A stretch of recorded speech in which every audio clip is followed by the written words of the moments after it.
kembali lagi di channel Yuni Asri Pendidikan. Jangan lupa klik tombol subscribe dan aktifkan notifikasi supaya tidak ketinggalan setiap ada video baru. Terima kasih.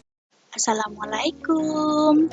Jumpa lagi dengan Ibu. Hari ini kita belajar IPS dan PPKN KD 3.2. Motivasi hari ini: 1. Belajar jangan sekedar mencari nilai, namun kualitas dari belajar itu sehingga kamu mampu menguasai dan mendalami pembelajaran tersebut. Bukalah halaman 25 sampai 29. Interaksi. Interaksi itu adalah hubungan timbal balik atau saling mempengaruhi. Biasanya satu individu atau kelompok dengan individu kelompok lain. Di lingkungan manapun, setiap orang tidak akan dapat menghindari dari interaksi. Contohnya di rumah kalian akan berinteraksi dengan anggota keluarga. Maka kita harus hidup rukun dan kita hidup dengan damai di rumah. Jangan sampai ada perselisihan di dalam rumah ya. Di sekolah biasanya interaksinya dengan teman. Kemudian di lingkungan masyarakat. Di lingkungan masyarakat ini ada beberapa macam suku, ras, dan agama. Maka kita harus saling bertoleransi dan saling menghargai satu sama lain. Di lingkungan budaya, kemudian di lingkungan ekonomi seperti jual beli. Interaksi manusia dengan lingkungan alam. Lingkungan alam adalah lingkungan yang terbentuk secara alami oleh Tuhan yang Maha Kuasa. Contohnya gunung, sungai, awan, laut. Lingkungan biotik berupa makhluk hidup seperti manusia, seperti hewan, dan tumbuhan.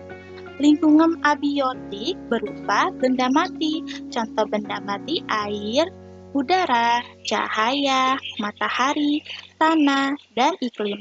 Walaupun disebut dengan kata berupa benda mati, ini sangat bermanfaat bagi makhluk hidup.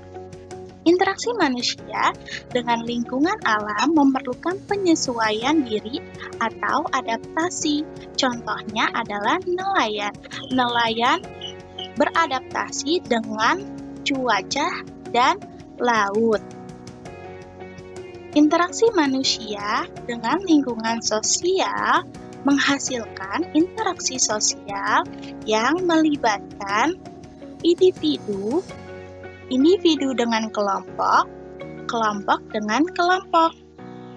Interaksi manusia dengan lingkungan sosial terjadi jika individu atau kelompok individu saling berkomunikasi atau berhubungan. Interaksi menimbulkan sikap keinginan meniru orang lain atau imitasi.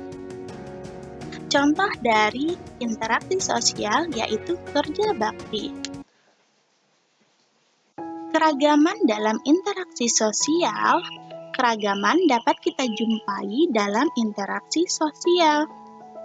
Contohnya adalah Dedi memiliki teman-teman dari beragam suku, budaya, dan agama. Jadi, kita harus yang namanya toleransi kepada teman agar tercipta kerukunan dalam interaksi sosial sehari-hari. Jadi, dalam kelas belum tentu suku, budaya, dan agama itu sama ya. Manfaat kerjasama dalam keragaman. Manfaatnya salah satu bentuk kerjasama dalam keragaman adalah kerja kelompok. Nah, perhatikan beberapa manfaat kerja kelompok berikut. Pemersatu budaya yang beragam.